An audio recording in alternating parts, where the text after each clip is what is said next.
Hello all. और ये मेरा पहला व्लॉग है। अभी हम माइक्रो ऑर्गेनिजम्स के साथ खेलते थे, अभी मैं कैमरा के साथ खेल रही हूँ because for the first time अपने शेल से निकल कर I am trying something new. So ये मेरा व्लॉग जो बोलते हैं कि हम साइंस वाले भी यूट्यूब पे आ सकते हैं और हम लोग अपना भी व्लॉग कर सकते हैं। सो ये जो मेरा चैनल है it's all about microbiology and धीरे धीरे मैं एक एक चीज़ स्लोली सब लेके आऊँगी कि कैसे एज अ माइक्रोबायोलॉजिस्ट हमारा पॉइंट ऑफ व्यू क्या होता है, कुछ tips and tricks as a microbiology student, because I want कि कोई भी अगर स्टूडेंट माइक्रोबायोलॉजी परस्यू कर रहा है then the tips and tricks बहुत ही असेंशियल होते हैं and career guidance of course. So ये मेरा यूट्यूब चैनल है एंड ये मेरा पहला व्लॉग है और मैं शॉर्ट्स भी अपलोड करूँगी धीरे धीरे सब। बट कि हम कैसे होते हैं माइक्रोबायोलॉजिस्ट कैसे होते हैं या एक साइंस स्टूडेंट कैसे होते हैं। सो जो मेरा पहला पर्सनल एक्सपीरियंस है कि साइंस मेरी लाइफ में ऐसा है कि मैंने कभी सोचा नहीं था एंड माइक्रोबायोलॉजी खुद आई मेरी लाइफ में बिकॉज MBBS सीट नहीं मिला, प्री मेडिकल और प्री इंजीनियरिंग टेस्ट देने के बाद ऑप्शंस थे, पर आई गेस मेरे फेट में लिखा था कि मुझे BSc माइक्रोबायोलॉजी MSc माइक्रोबायोलॉजी करना है, जो कि जनरल था मेरा। एंड 2014 में मेरी जर्नी शुरू हुई है एज अ माइक्रोबायोलॉजी स्टूडेंट, जहाँ मैं अपने फेज़ के लोएस्ट फेज़ में बोल सकते हैं मैं थी। बिकॉज ऑफ कोर्स जब हम 4 घंटे 12th स्टैंडर्ड में सिर्फ सोते हैं, इतनी पढ़ाई करते हैं और हमें उधर नहीं मिलता है मेडिकल सीट जहाँ हमें चाहिए रहता है, हम डिप्रेशन में आ जाते हैं। So this is for all students की कभी डिप्रेशन या कभी लो फील हो, so I can feel you to all the students जो अभी नीट की तैयारी कर रहे हैं, JEE की कर रहे हैं। गिव योर बेस्ट बट अपने हेल्थ का पूरा ख्याल रखो बिकॉज जो फेट में लिखा है वही होगा आखिर, जो लिखा है, जो नसीब है अपना वही होगा आखिर। So don't take a lot of tension. I can understand कि उस टाइम पे हम टीनेजर होते हैं, हमारे हार्मोन शूटअप होते हैं, हमें बहुत सारी चीज़ें समझ में नहीं आती है, बट जस्ट बी काम, गिव योर बेस्ट। अभी फेब में 12th स्टैंडर्ड के एग्ज़ाम्स हैं, देन 10th स्टैंडर्ड के भी एग्ज़ाम्स है। So the students need to think and just give your best, take care of your health. अपनी सेहत का बहुत ख्याल रखना और जो तुम्हें करना है, ज़िद, दीवानगी और जुनून जो तुम्हें पाना है अपनी लाइफ में, वो तुम करके ही रहोगे।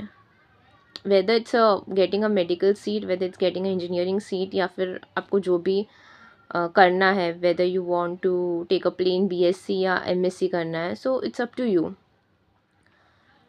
फिर जो मेरी लाइफ थी, मेरी भी ऐसी लाइफ थी। 2014 में माइक्रोबायोलॉजी ऐसी ले लिया था, पता नहीं था माइक्रोबायोलॉजी तो जो होता है कि हम इतने प्रिकॉशंस लेते हैं, इतने सेफ्टी गेयर्स रहते हैं, या हम माइक्रो ऑर्गेनिज्म को ग्रो करते या फिर उगाते हैं। सो बहुत ही चैलेंजिंग था बिकॉज 11th-12th में कभी माइक्रोबायोलॉजी थी नहीं, डायरेक्टली फर्स्ट ईयर BSc में माइक्रोबायोलॉजी आ गई। और जब भी पता नहीं था कि क्या था, बट जब से कोविड आया है उसके बाद से थोड़ा माइक्रोबायोलॉजिस्ट को लोग जानने लगे कि क्या होता है और हमारी लाइफ, हमारी प्रोफेशनल लाइफ कैसी होती है। सो ये सब चीज़ें मैं बताऊंगी, tips and tricks for a student जिसको जिसको माइक्रोबायोलॉजी लेना है तो, एंड ऑल्सो फॉर समथिंग कि जस्ट कि हमें क्या करना चाहिए क्या नहीं करना चाहिए, बिकॉज बहुत सारी चीज़ें होती हैं and we need to be very patience in our life.